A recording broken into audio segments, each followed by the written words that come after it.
नमस्कार।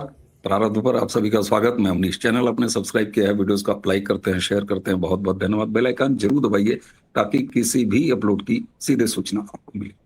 दर्शकों, आज हमारे साथ एक छोटे से अंतराल के बाद गौरव प्रधान जी हैं। गौरव जी, बहुत बहुत स्वागत। नमस्कार।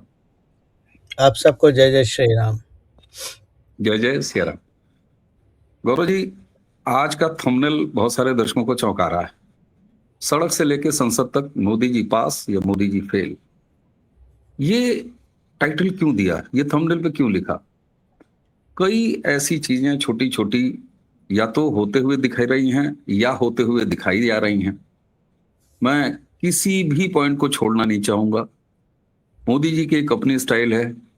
ट्रेड डील्स की बात करें तो यूरोपियन यूनियन के साथ हमारी ट्रेड डील, अमेरिका के साथ बहुप्रतीक्षित ट्रेड डील, इसी के बाद कनाडा वो आ रहा है एक बड़ी डील लेके। तो ये तो हो गया आर्थिक फ्रंट पे मोदी जी, जहां वो धुआंधार तरीके से जा रहे हैं। लेकिन वही नरेंद्र मोदी जी हैं जिनको बजट सत्र के लोकसभा के अंदर राष्ट्रपति के अभिभाषण पर बोलने नहीं दिया गया।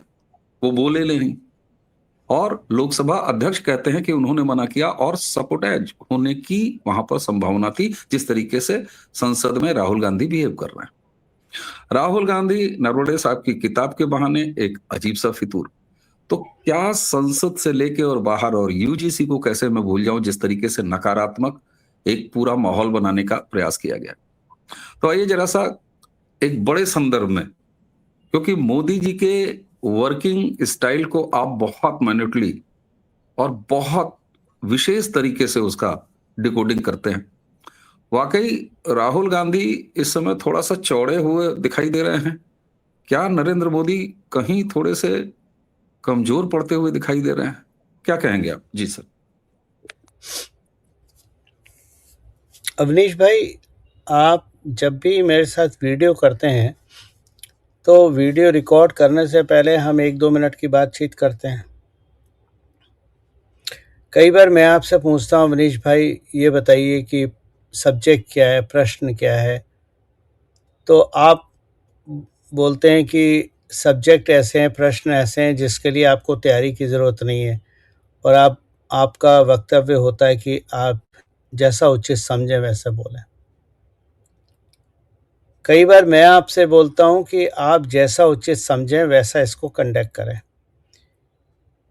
ये मेरी और आपकी कमज़ोरी है या मेरा और आपका आपके बीच का एक विश्वास है कि आप अपने कार्य में माहिर हैं, मैं अपने विवेचना में माहिर हूँ, और आपको मुझ पे विश्वास है, मुझे आप पे विश्वास है। मुझे आपको बिल्कुल। डायरेक्शन की ज़रूरत नहीं है कि अवनीश भाई कपड़े कौन से पहन के आने हैं, ऊपर शर्ट ही पहननी है, नीचे निक्कर ही पहनना है या पैंट पहनना है, या कैमरे को किस एंगल पे रखना है, लाइट को कैसे रखना है। आप ये चीज़ मुझसे ज़्यादा अच्छी तरह जानते हैं, क्योंकि आप इतने साल से कई दिन में भी 2-3 बार वीडियो बनाते हैं और रोज़ बनाते हैं। मैं तो खैर महीने में 1 बार ही आता हूँ।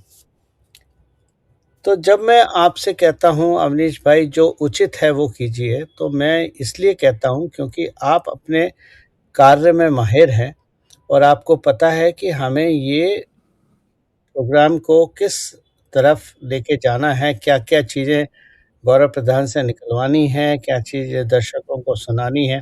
यही है ना? बिल्कुल। बिल्कुल। तो नरेंद्र मोदी जी जनरल को क्या बोलेंगे कि फौज का डायरेक्शन राइट में रखो, लेफ्ट में रखो, टैंक की एक टांग उठा के रखो, एक टांग गिरा के रखो, 190 155 को किस एंगल पे रखो और कब कब गोले को दागो, और AK-47 का इस्तेमाल कब नहीं करना है, और रॉकेट लॉन्चर कब करने हैं, और हवाई जहाज कब उड़ाना है, और हेलीकॉप्टर से क्या गिराना है, ये मोदी बताएंगे क्या? बिल्कुल नहीं। तो मोदी क्या कहेंगे? भाई, फुटबॉल की फील्ड में जाने से पहले ग्रीन रूम में डिस्कशन होता है, कोच के साथ सारी चीज़ें होती हैं। क्या बीसीसीआई का चेयरमैन आके ग्रीन रूम में बताता है कि बॉल कैसे करनी है, बैट कैसे करनी है? उसका ये उद्देश्य होता है कि जीतना है। कैसे जीतना है, 4 बॉलों में छक्के मारने हैं, 1 बॉल में छक्का मारना है, फुल टॉस पे छक्का मारना है, मुझे तो पता नहीं इतना क्रिकेट क्या है, बट ये सारी चीज़ें क्या बीसीसीआई का चेयरमैन आके बताता है? बिल्कुल नहीं। ये कोई मुद्दा ही नहीं है। नरेंद्र मोदी ने वही कहा जो एज़ ए प्राइम मिनिस्टर उनको कहना चाहिए।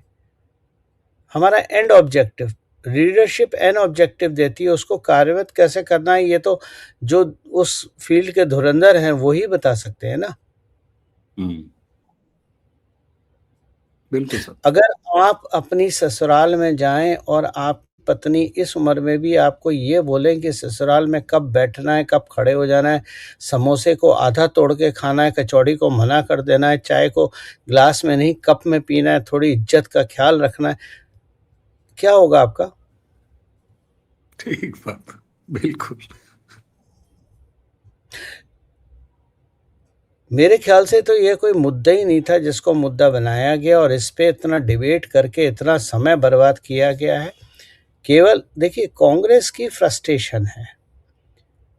कांग्रेस ने 2014 में सोचा था, तुक्के से सरकार बन गई और इसका नतीजा ये था जब राहुल गांधी और उनकी माताजी प्रेस को बोल रहे थे शाम को और वो मुस्कुरा रहे थे, उनका था तुक्के में जीत गई। 2019 में उन्होंने चौकीदार चोर को कर दिया, हरा पे। तो कांग्रेस की फ्रस्ट्रेशन है कि उनके इतिहास में कांग्रेस ने कभी भी किसी भी और सरकार का एक टर्म भी पूरा होने नहीं दिया। अटल जी का एक टर्म हुआ, दूसरे टर्म में गिरा दिया।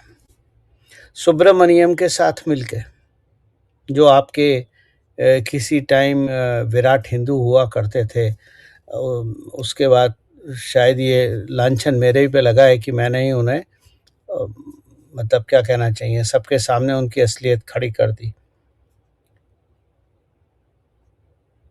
कांग्रेस फ्रस्ट्रेट है।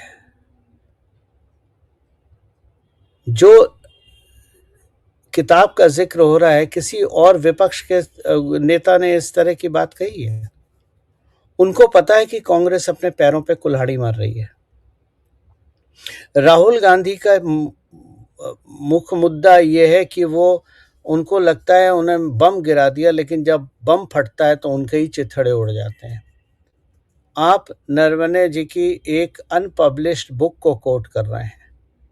निशिकांत दुबे ने 8 पब्लिश्ड बुक को कोट करके कांग्रेस के नेहरू से लेके, गांधी से लेके और अब तक राहुल गांधी के कच्चे छिट्टे उड़ा दिए, तार तार कर दी।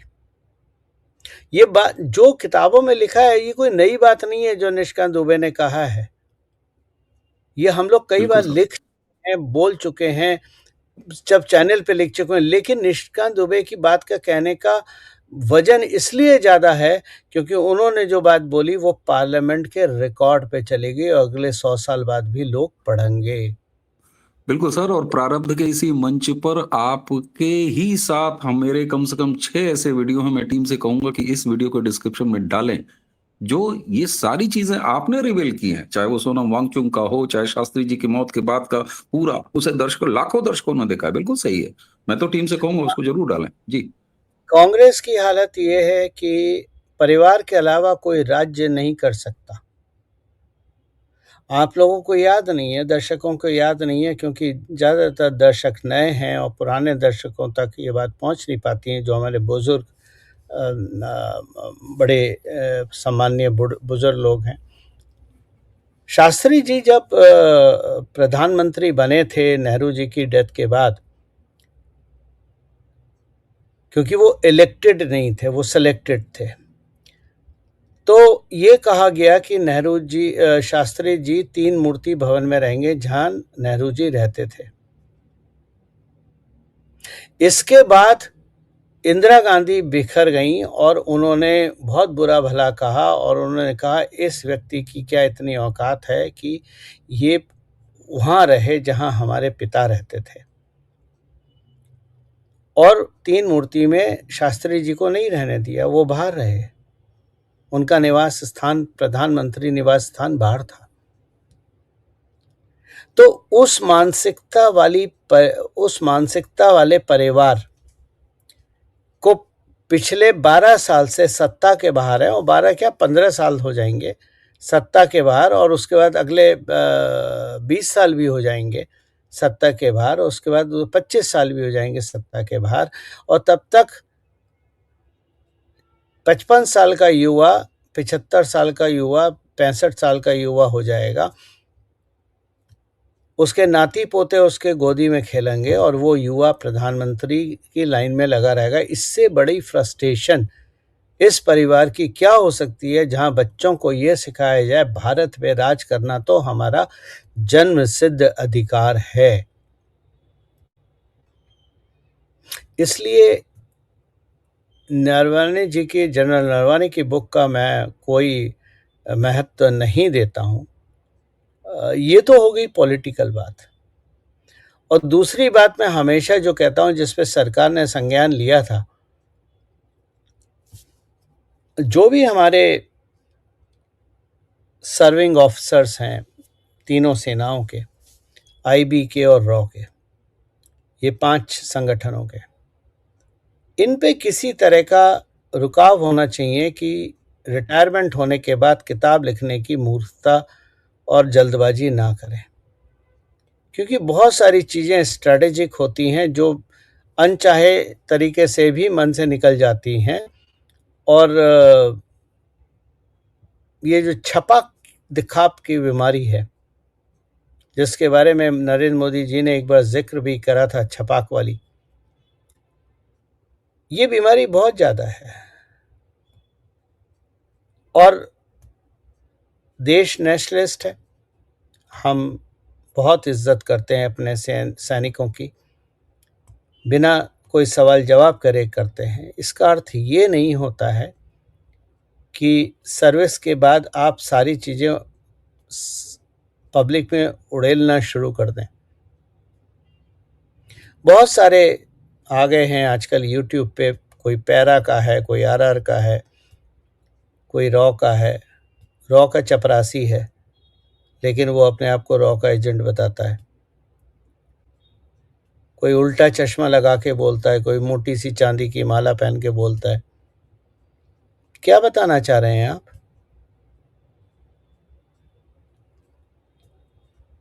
टुच्ची पब्लिसिटी के लिए, 2 वक्त की फ्रेम के लिए आप देश को गिरवी रख रहे हैं। मान लीजिए, आप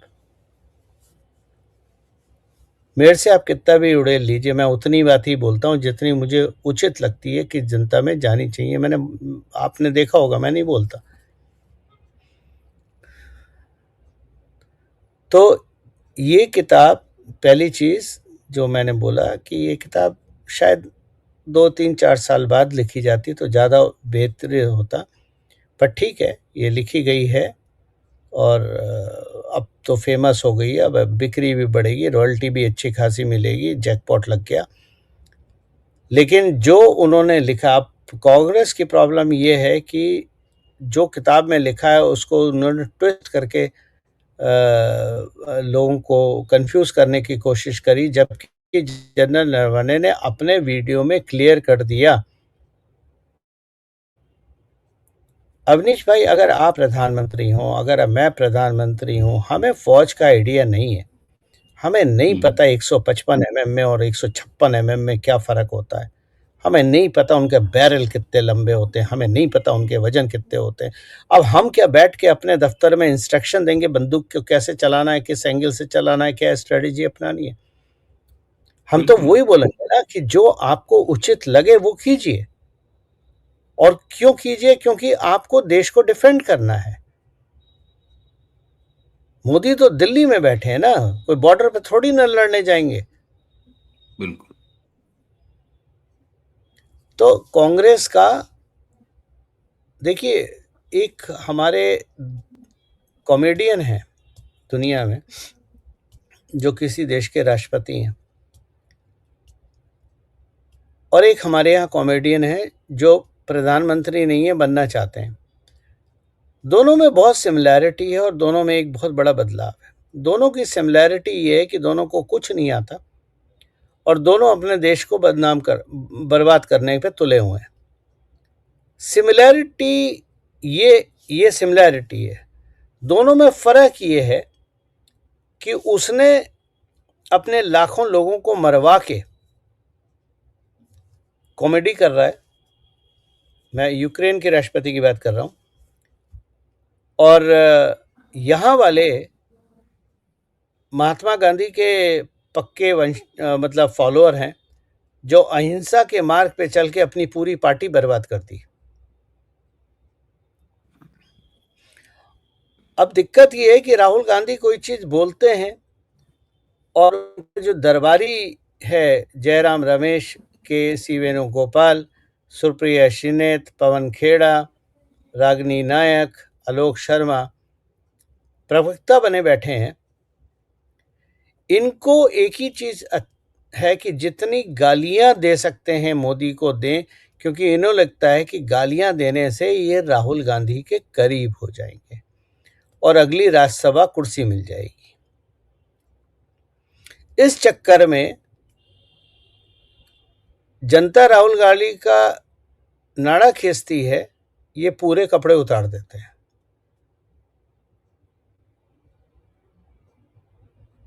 मैच्योरिटी तो है ही किसी में। आप मेरे को बताइए, ये बोलते हैं कि मोदी के पास कांग्रेस कांग्रेस कांग्रेस के अलावा कुछ नहीं है। इन लोग के पास मोदी के अलावा क्या है?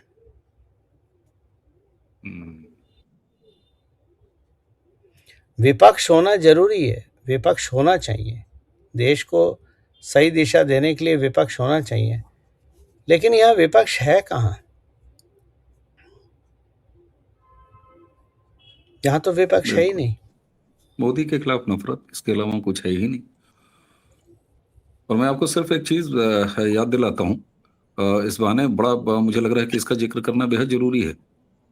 71 में बांग्लादेश के साथ इंदिरा जी ने एक पॉलिटिकल नेतृत्व होने के नाते उन्होंने कहा कि बांग्लादेश पे ऑपरेशन शुरू करिए। मानेक शाह जी ने कहा था कि नहीं, हम नहीं कर सकते, हमें अभी तैयारी करनी है। वो बारिश का सीजन था, अब सेना न जानेगी कि कब करना है। और यही वजह था कि जिस समय इंदिरा गांधी ने कहा, उसके महीनों बाद नवंबर दिसंबर तक की प्रतीक्षा की, और जब मौसम सही आया, क्योंकि वो बाढ़ग्रस्त एरिया है, वहां पर सेना फंस जाती, तो ये मानिक शाह जी ने डिसीजन लिया। तो जो उचित है वो करो, यही तो सेना का आदेश है। ऐसे में जब राहुल गांधी ये कहते हैं कि ये मोदी की कमजोरी है, तो क्या ये जो उचित समझो वो करो, मतलब वो अपने सेना पर ये भरोसा नहीं रखना चाहते राहुल गांधी कि सेना को जो उचित लगेगा। सेना लॉलीपॉप तो देगी नहीं सर, सेना को क्या उचित लगेगा? इसका मतलब राहुल गांधी एक बार फिर भारतीय सेना की शक्ति, उसके साहस, उसके शौर्य पर सवाल उठा रहा है, न कि नरेंद्र मोदी। मैं एक बात और बोल दूं, आपने जो इतनी बात बोली है ना बांग्लादेश की, बांग्लादेश क्यों जाते हैं आप? अभी रिसेंटली आ जाइए, पिछले दशक में 26/11 हुआ था। भारतीय सेना ने, भारतीय वायुसेना ने कहा था हम तैयार हैं, हमें आदेश दीजिए। तो मनमोहन सिंह, जिनको ये बहुत बड़ा प्रधानमंत्री मानते हैं, बहुत बुद्धिमान, उन्होंने पता है क्या कहा था? अमेरिका से पूछने दो।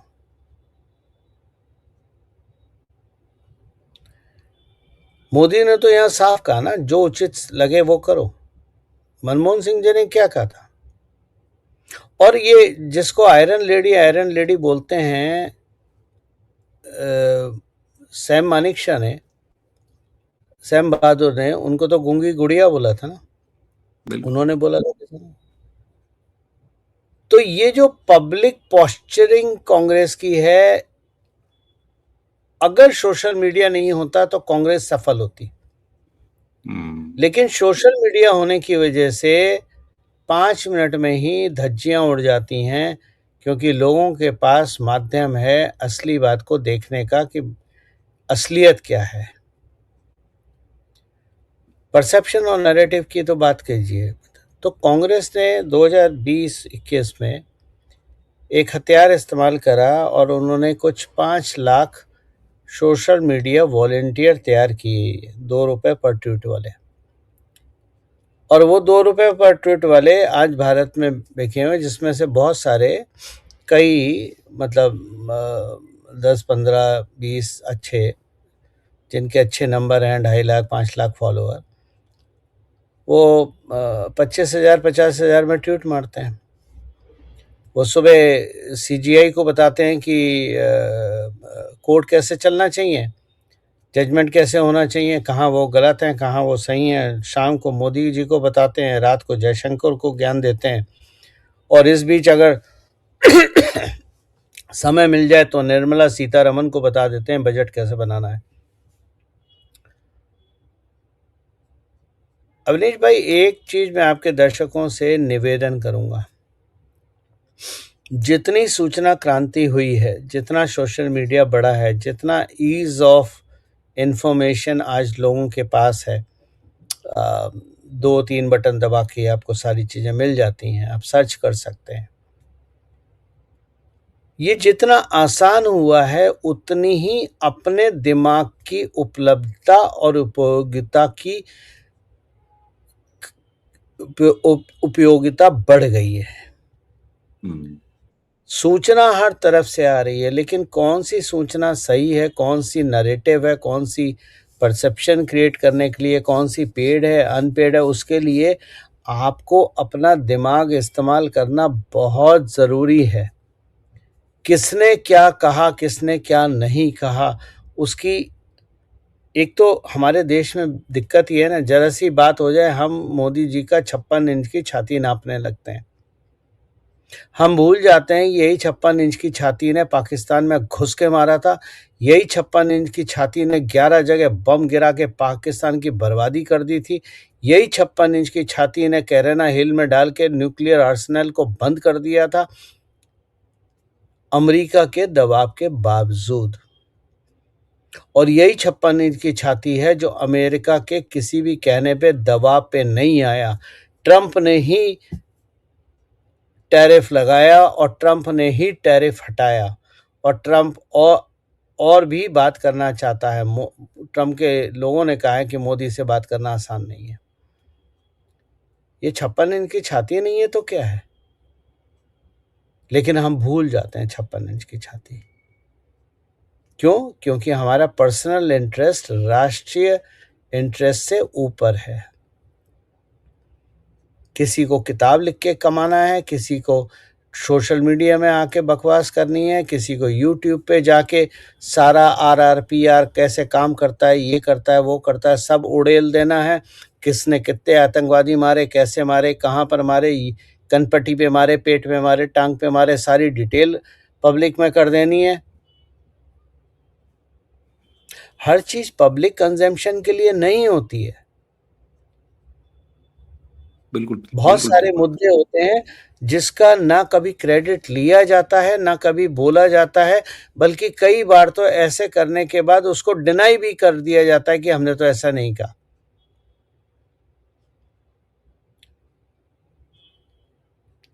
ये जो छपाक की बीमारी है ना, ये हम सबके अंदर है,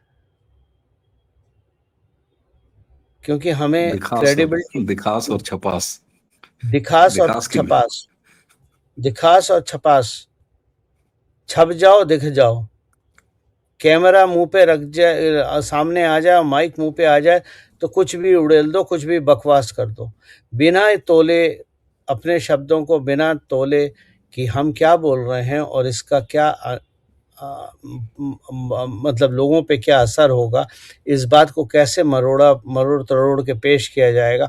और ये हम अपनी बात नहीं कर रहे हैं, हमारे में तो चलो हम लोग तो कॉमन सिटीजन है, हम उनकी बात कर रहे हैं जो सरकार में भी बैठे हुए हैं, जो भाजपा के दफ्तर के अंदर बैठे हुए हैं, जो भाजपा में पदाधिकारी हैं।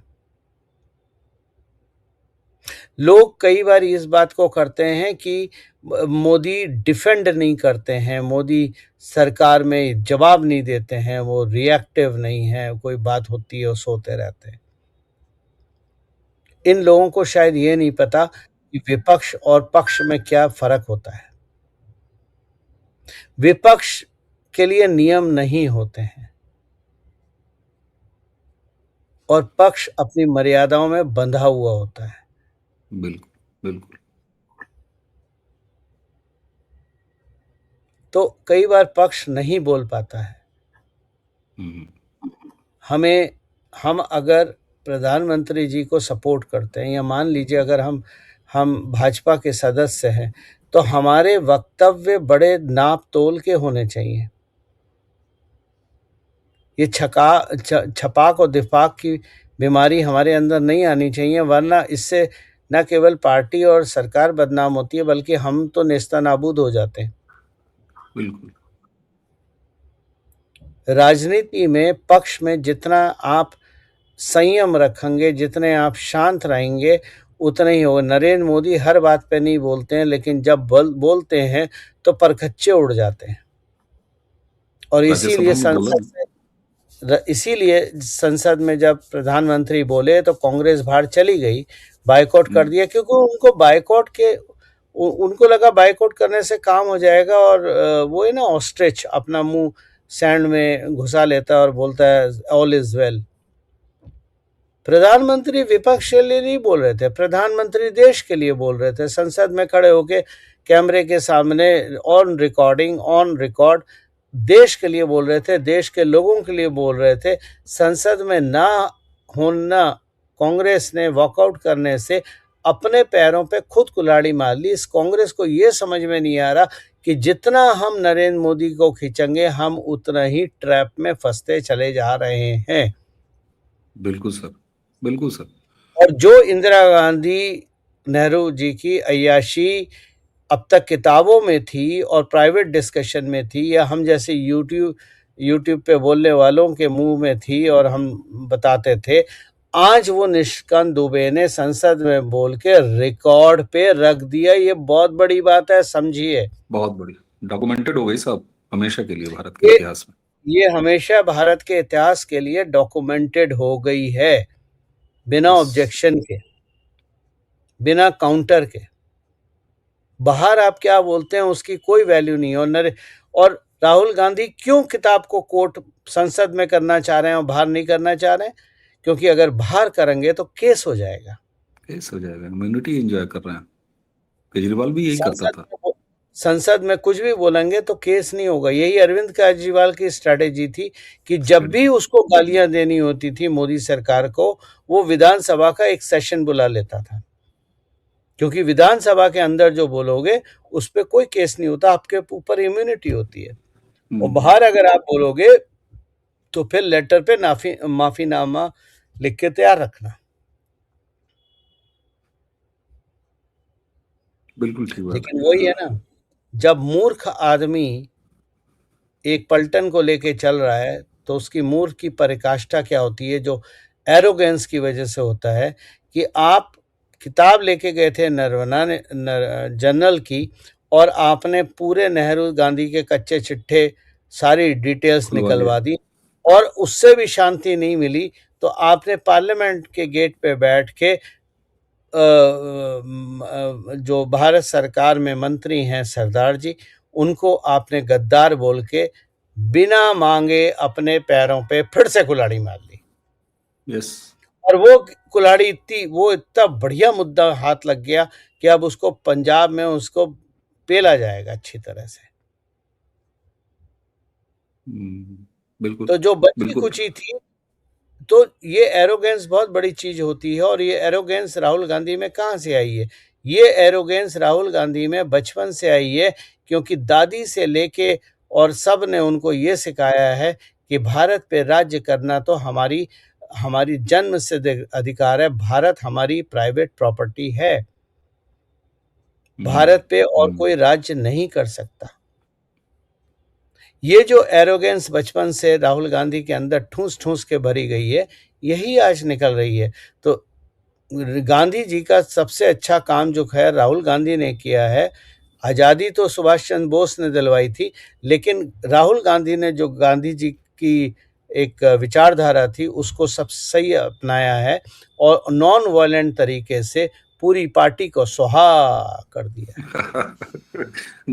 प्रधानमंत्री ने तो टाइटल चुराने का भी भांडा फोड़ दिया, हालांकि उस पर बिल्कुल रिएक्ट नहीं करे कांग्रेस। अच्छा, एक मैं इस संदर्भ से हम लोग गैंडी हमेशा से करते रहे। हम लोग ने बहुत लॉजिक दी है भाई, ठीक है तुमने पारसी से शादी करी तो भैया तुम्हारा बच्चा हिंदू कैसे हो गया, और तुम्हारा लड़का पारसी, तुम्हारी बहू इटालियन क्रिश्चियन, तो तुम्हारे ये जनेऊधारी ब्राह्मण कहाँ से पैदा हो गए? हम लोग, कोई नई बात नहीं है, हम बात करते हैं, लेकिन प्रधानमंत्री ने जब बोला तो वो रिकॉर्ड पे चला गया। रिकॉर्ड, बिल्कुल बिल्कुल। अच्छा गौरव जी, एक बड़े संदर्भ की बात देखिए, नरवणे साहब की किताब के बहाने राहुल गांधी चीन का जिन्न फिर अपने लिए निकाल के लाए। ये बिना मौसम की बरसात, बिल्कुल बिना मौसम की बरसात और बिल्कुल चाइल्डिश हरकत, लेकिन फिर भी राहुल तो ले आए। राहुल अक्सर ये करते हैं कि जमीन से जिस मुद्दे का कोई पता नहीं, कांग्रेस वाले बिल्कुल इंटरेस्टेड नहीं, एक मुद्दा वो आदमी उठा लेता है और उसको फिर आदतन लेके घूमते रहते हैं। सवाल ये होता है कि एक तरफ भारत आर्थिक प्रगति, जितनी डील्स 18-18 साल पुरानी ईयू वाली डील वो डन हो गई, अमेरिका वाला बहुत आराम से वो हो रहा है, और उसके बाद कनाडा का खुद पीएम लेके आ रहा है, इतनी बड़ी डील आ रहा है, इसके पहले यूके का। भारत की आर्थिक प्रगति और मोदी की इकोनॉमिक्स वाली जो स्पीड है, वो जिस गति से चल रही है, राहुल गांधी को 2014 से 19 जैसा आपने कहा कि एक फ्लूक लगा कि ऐसे हो गया है। 2019 से लेके 24 तक अब क्या ऐसा लग रहा है कि अब गए तो गए, और ये वजह है कि एक नेगेटिव इम्पैक्ट और कमजोर मोदी, एक बार फिर राहुल गांधी पर्सनल हमलों पर आ गए हैं। और क्या चीन जो ये हमारी डील से इतना परेशान हो रहा है, राहुल गांधी का वो एमओयू कहीं काम तो नहीं, उसके में कोई एक पॉइंट तो नहीं है भैया, जब हम असाइनमेंट देंगे तो चीखना चिल्लाना शुरू कर देना। और अंत में बिल्कुल। मैं मणिपुर का जरूर जिक्र करूंगा, क्योंकि दर्शकों आपको याद होगा गौरव जी से मैंने मणिपुर पर बात की थी, 2 राज्यपालों की नियुक्ति, और आज मणिपुर का समस्या का किस तरीके से समाधान हुआ है। गौरव जी आप मुस्कुराएंगे जरूर, मैं जानता हूं, लेकिन मैं वापस अंतिम के 10 मिनट मणिपुर पर जरूर चाहूंगा। आज मणिपुर में क्या है दर्शकों, आप देख रहे हैं समाधान, राहुल गांधी के सारा नाटक समाप्त, सारा जहर खत्म। एक वहां पर मैतेई मुख्यमंत्री, एक नागा डिप्टी सीएम, एक कुकी डिप्टी सीएम। राहुल गांधी चीन का एजेंडा चला रहे हैं क्या बिना देखिए, मौसम? पहले की बात करें, भारत की ग्रोथ किसको पसंद नहीं आएगी? भारत की ग्रोथ चाइना को पसंद नहीं आएगी, क्योंकि भारत की मैन्युफैक्चरिंग चाइना को कंपटीशन दे रही है। यस। भारत की ग्रोथ अमेरिका को समझ में नहीं आएगी, क्योंकि स्ट्रैटेजिक लोकेशन होने की वजह से पाकिस्तान को मजबूत देखना अमेरिका की मजबूरी है। और भारत अगर मजबूत हो जाता है, भारत अगर कि बिना किसी से पूछे पाकिस्तान को ठिकाने लगा सकता है, तो पेट में दर्द यूएस को होगा, पेट में दर्द यूके को होगा, पेट में दर्द ईयू को होगा। तो भारत की ग्रोथ के लिए, और आप सभी जानते हैं, जब ये साहब वियतनाम जाते हैं तो ये वियतनाम घूमने गए क्या? नहीं, वियतनाम में चाइनीज हैं। जब ये अमेरिका जाते हैं तो खैर वो तो बताने की जरूरत ही नहीं, आप सब जानते हैं कि जॉर्ज सोरोस हैं। आप एक बात, पता नहीं दर्शक इस बात को समझ पाएंगे नहीं, लेकिन मैंने, जो मेरे पुराने ट्विटर के दर्शक थे, पाठक थे, जो पढ़ते थे, वो जानते थे कि मैं बकवास नहीं करता हूँ, और मैं नैरेटिव और पर्सपेक्टिव की बात ही नहीं करता हूँ। मैं फैक्ट की बात करता हूँ, मानो तो मानो, नहीं मानो तो तुम्हारी मर्जी। जो इंसान ट्विटर पे लिख सकता था कि इमरान खान का अकाउंट नंबर है, ट्रांजैक्शन आईडी कितनी है, और 18 करोड़ कहाँ से, 18 मिलियन डॉलर कहाँ से निकले और कहाँ से पहुँचे, और इमरान खान के विश्वास मानिए बहुत कुछ पता है मेरे को। ट्विटर के लोग कुंडली मैन के नाम से जानते थे, मेरे पास सबकी कुंडली होती थी, आज भी है। बोलता कम हूँ इसलिए अच्छी बात है, पर है आज भी। तो भारत को उस पोडियम पोजीशन से नीचे लाने का जिम्मेदारी राहुल गांधी और उनके जो सैम पिटोडा हैं उनके हाथ में है। अब आने वाले अगले 20 साल, मैं थोड़ा साइंटिफिक एस्टिमेट करता हूँ, कैलकुलेशन करता हूँ। आज भारत की अर्थव्यवस्था जीडीपी 4.6 ट्रिलियन डॉलर है। ये हमारा फिगर नहीं है, इंटरनेशनल एजेंसीज वगैरह ने भी फिगर निकाला है। एस्टिमेट ये है कि आने वाले 20 वर्ष में भारत $30 ट्रिलियन पहुंच जाएगा। अब $30 ट्रिलियन पहुंचेगा तो एलियन आके तो काम नहीं कर रहे हैं, बांग्लादेशियों को हम बाहर ही कर ही रहे हैं, पाकिस्तानियों को घुसने दे नहीं रहे हैं, कांग्रेसियों के बेरोजगार हैं, उन्हें कुछ आता तो है नहीं हफ्ता वसूली के अलावा, तो वो भी बेकार है। तो काम कौन करेगा? काम करेगा हम करेंगे, आप करेंगे, हमारे बच्चे करेंगे, आपके बच्चे करेंगे, सभी के बच्चे करेंगे। ये चीज डिरेल कैसे हो, नरेंद्र मोदी को कैसे, तो भारत में एक सबसे क्या बोलते हैं सेंसिटिव टॉपिक है, संवेदनशील टॉपिक है, वो है रिजर्वेशन। अब इस पे मैं अभी बहस नहीं करूंगा, किसी और दिन करूंगा रिजर्वेशन पे, क्योंकि मेरा ऐसा मानना है कि रिजर्वेशन हटेगा कभी नहीं, रिजर्वेशन डाइल्यूट होगा। क्योंकि जो भारत के समीकरण हैं, भारतीय व्यवस्था में जो समीकरण है, उससे कोई माइका लाल रिजर्वेशन हटा नहीं सकता। हाँ, रिजर्वेशन को डाइल्यूट होगा। रिजर्वेशन कब डाइल्यूट होगा? जब एंटरप्रेन्योर्स बढ़ेंगे, जब प्राइवेट कंपनीज बढ़ेंगी, क्योंकि अल्टीमेटली देश को आगे ले जाना पीएसयू का काम नहीं होता है, प्राइवेट कंपनी का होता है। पीएसयू वहीं पर इस्तेमाल होते हैं जब बहुत ही स्ट्रैटेजिक प्रोडक्शन हो रही हो, जिस पे सरकार का कंट्रोल हो, वरना ओपन मार्केट इकोनॉमी है, ओपन मार्केट करेंगे। अगर आप सारे पीएसयू कर देंगे तो जितने भी आपने एफटीए साइन करे वो सब फॉल आउट हो जाएंगे। इसी में एक सब्जेक्ट आता है जिस पे बहुत बवाल मचा था और लोगों ने नरेंद्र मोदी की 26 दिन की छाती नाप ली थी और भूल गए थे। उसका काम है यूजीसी। आपने कहा था यूजीसी पे डिस्कशन करने का, और मैंने ही मना करा था कि इस पे मैं डिस्कशन नहीं करूंगा। उसका मुख्य कारण ये है कि यूजीसी अभी गर्म है, जिसको जितना बोलना है बोलने दो। जब मौसम ठंडा होगा तब हम शांति से बताएंगे कि बात क्या हुई थी। लेकिन बिल्कुल सही। पॉइंट ये नहीं है। पॉइंट ये है कि यूजीसी से पहले के घटनाक्रम क्या था। यूजीसी से पहले का जो मुख्य घटनाक्रम था वो था सोनिया गांधी का गंगाराम हॉस्पिटल में प्राइवेट वार्ड में एडमिशन लेना और एडमिट होना। कोई मेडिकल बुलेटिन आया था? किसी डॉक्टर ने बाहर निकल के बोला था माता जी के पेट में दर्द है, सीने में दर्द है, दिल में दर्द है, खोपड़ी में दर्द है, पैर में दर्द है, हाथ में दर्द है, नसों में दर्द है? कुछ बोला था?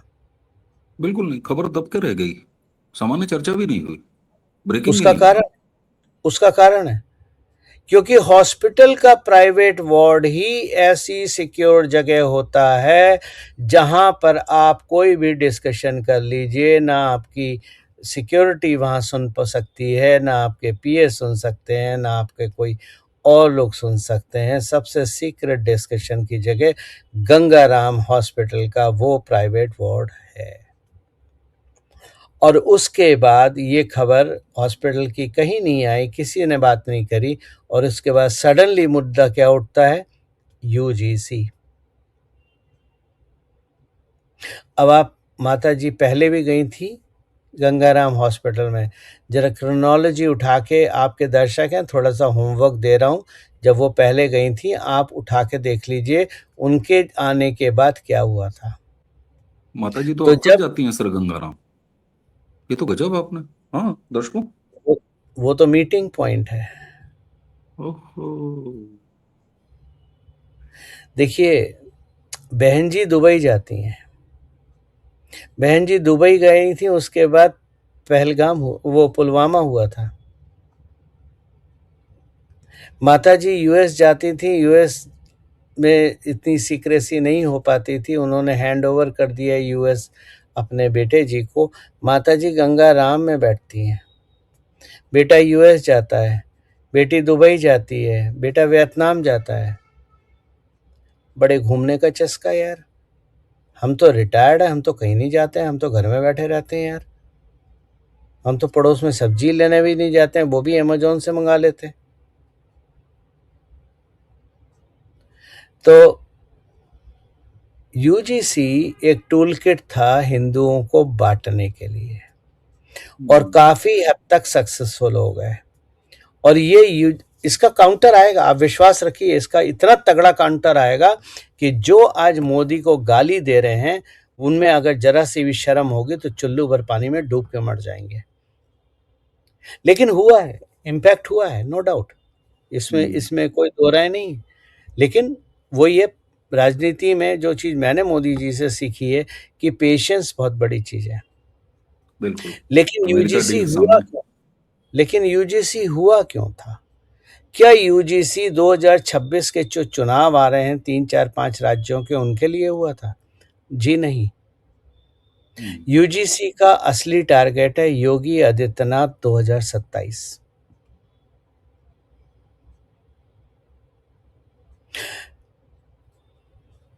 बहुत बड़ी बात बोल रहा हूं और बहुत सारे दर्शकों को मेरे से गुस्सा भी आएगा मेरी बात पे, वो मानेंगे नहीं, लेकिन विश्वास मानिए, मैं इमोशनल होके कोई बात नहीं करता।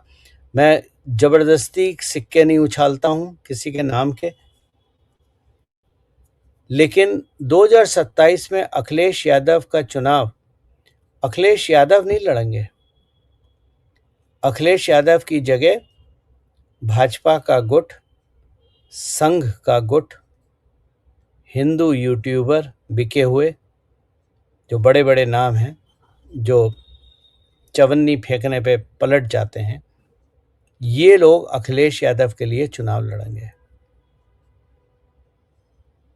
और जिसमें बहुत बड़ी बात। एक सिटिंग मंत्री जी भी हैं यूपी के, और आईएएस लॉबी है। आईएएस लॉबी वो जो स्कैम में फंसे हुए थे, एनएचआरसी स्कैम था, कौन सा था, ठीक है, वो स्कैम में, और उनके दामाद जो फूड कॉरपोरेशन के जीएम है। तो बाबू लॉबी, संघ की एक लॉबी, भाजपा के अंदर के लोग, ये लोग मिलके अखिलेश यादव की तरफ से चुनाव लड़ेंगे पर्दे के पीछे से, और योगी महाराज और मोदी जी सामने से चुनाव लड़ेंगे। बहुत बड़ी ये ब्रेकिंग वही है ये। लॉबी और ये वही लॉबी है जो कभी बोलती है योगी जी और मोदी जी में योगी जी को हटाना चाहते हैं, मोदी जी, अमित शाह पसंद नहीं है योगी जी को, ये दुनिया भर की बात करते हैं। ये वही लॉबी है।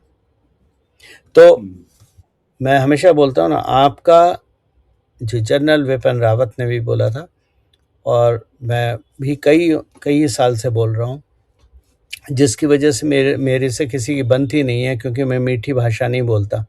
मैं श्री कृष्ण का भक्त हूँ, या तो धर्म की तरफ हूँ या अधर्म की तरफ हूँ, बीच में शिखंडी की तरह खड़े होने की मेरी आदत नहीं है।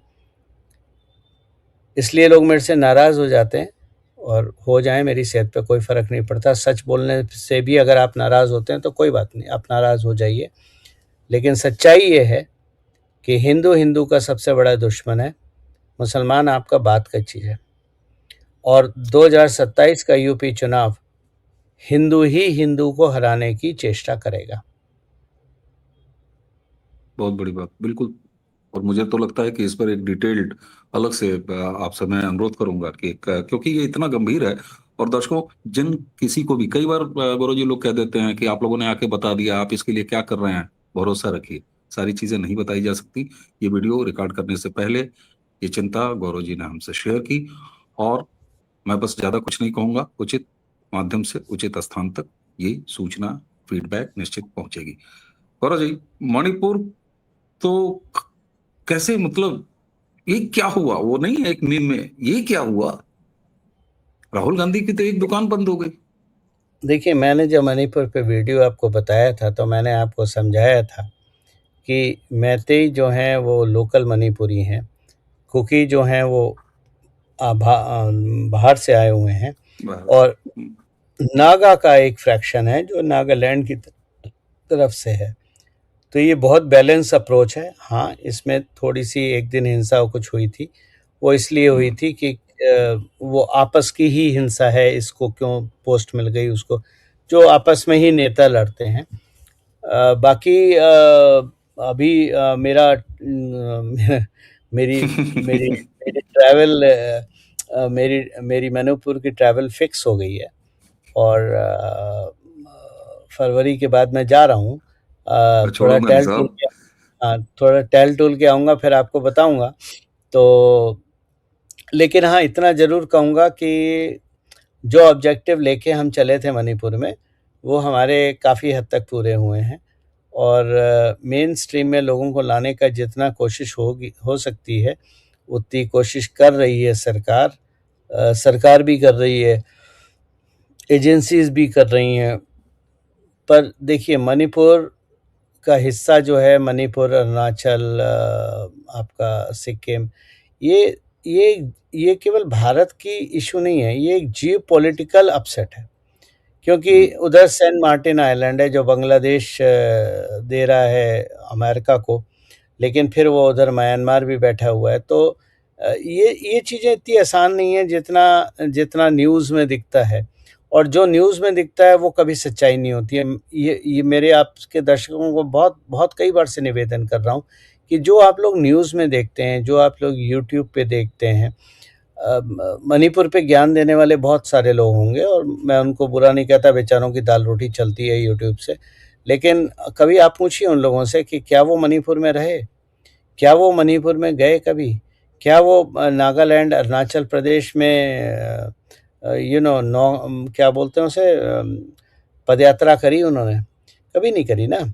और क्या वो वहाँ फ़ौजी अफ़सर और जनरल्स के साथ बैठ के और लोकल्स के साथ बैठ के कभी बातचीत करी है? नहीं करी है ना।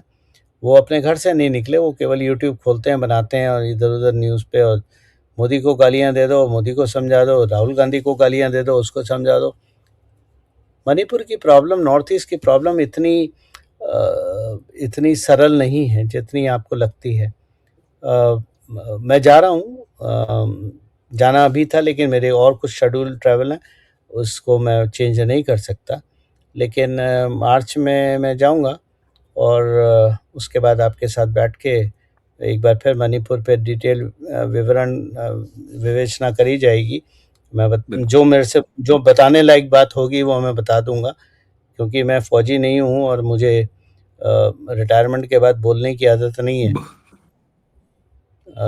बिल्कुल सर। छपा अगर छपाक और छपास। दिफाक की छपास छपास और और दि दिखास। छपास और दिखास की अगर मुझे बीमारी होती, तो आप विश्वास मानिए, अश्विनी भाई मेरे से बोलते हैं वीडियो करने के लिए, 20 बार बोलते हैं तो मैं 1 बार आता हूँ, और आप लोग भी बोलते हैं कि रोज़ आओ या हफ्ते में 1 बार आओ, मैं नहीं आता ना। तो अगर दिखास और छपास की बीमारी होती तो मैं रोज़ आता, लेकिन मुझे उस बीमारी से कोई फ़र्क नहीं पड़ता, मेरे को वो बीमारी नहीं है। कोशिश होगी आप लोगों को मणिपुर के बारे में बताऊँ, लेकिन जब तक मैं ग्राउंड पे अपने पैर ना रख दूँ, लोगों से बात ना करूँ, थोड़ा अपनी भी खोपड़ी इस्तेमाल ना करूँ, तब तक बिल्कुल सर। आपसे बात करना थोड़ा जल्दबाज़ी होगी मेरे ख़्याल से। बिल्कुल साहब, बिल्कुल आपके मणिपुर पर जब भी हमने वीडियो किया है वो वीडियो भी इसके डिस्क्रिप्शन में दर्शकों को मिल जाएगा। और जब तक ग्राउंड पर जाके चीजें नहीं होती तो वो फिर कहते हैं आप खामख्याली है और जबरदस्ती कुछ लाइक्स के लिए ये काम हम करते भी नहीं। और जितना हमारी सेनाओं से जुड़े हुए हो, चाहे हमारे रक्षाओं मामलों से हो, सीक्रेसी जितनी होती है एक जिम्मेदार प्लेटफॉर्म होने के नाते हम अपनी मर्यादा में रह के ही बात करते हैं। गौरव जी के साथ इन तमाम बातचीत में ये तो साफ निकल के आया कि एक बार फिर राहुल गांधी जो है ना, न जाने क्यों अपनी पूरी पार्टी की भी नहीं समझते और गांधी गांधी जी के अहिंसात्मक वाले फार्मूले को वो अपनी कांग्रेस गैंडी, समाप्त करने पर लगा रहा है, राहुल गैंडी। गैंडी, राहुल गैंडी, गैंडी, हाँ। मतलब मोदी जी रा ने भी रा दौड़ा ही लिया इस बार। राहुल बोले गैंडी। बोले यार हमारे गुजरातियों का सरनेम चुरा लिया। तो खैर जैसी हरकतें हैं राहुल गांधी की। लेकिन इस बीच में सबसे बड़ा जो यूजीसी पे आपने हल्का सा बोला है, लेकिन एक दर्शकों के सामने ही मैं आपसे ले लेता हूं। भले आप जो है अगले हफ्ते ही हमें समय दीजिएगा। लेकिन दर्शकों, जो उत्तर प्रदेश चुनाव 2027 के नजरिए से गौरव जी ने जो चिंताएं व्यक्त की हैं वो बहुत खतरनाक है। मर्यादा में रहते हुए, सीक्रेसी लीक नहीं करते हुए हम इस पर एक वीडियो का जरूर आग्रह करेंगे। गौरव जी समय जरूर देंगे, ये मैं आप लोगों के सामने ही निवेदन इनसे कर रहा हूं, बिल्कुल ऑन कैमरा। तो उम्मीद है कि आज की चर्चा बेहद गंभीर विषयों पर आपको पसंद आई होगी। पसंद आई हो तो इस चर्चा को जरूर आगे बढ़ाइएगा, शेयर जरूर कीजिएगा। चैनल जिस तरह से आपने सब्सक्राइब किया, वीडियोस को आप लाइक करते हैं, शेयर करते हैं, बहुत बहुत धन्यवाद। बेल आइकन जरूर दबाइए ताकि गौरव जी अगला वीडियो जैसे ही लेके आए आपको सीधे नोटिफिकेशन मिले। गौरव जी, हमारे ओर से, हमारे दर्शकों की तरफ से, प्रारब्ध परिवार की तरफ से, प्रारब्ध आपका भी परिवार है, तो आपको आपके परिवार की तरफ से समय देने के लिए बहुत बहुत धन्यवाद। दर्शकों, इसी के साथ आज की ये चर्चा समाप्त करेंगे। मुझे यानी अवनीश और गौरव प्रधान दोनों को आज्ञा दीजिए। नमस्कार, प्रणाम, जय जय श्री राम। जय जय श्री राम।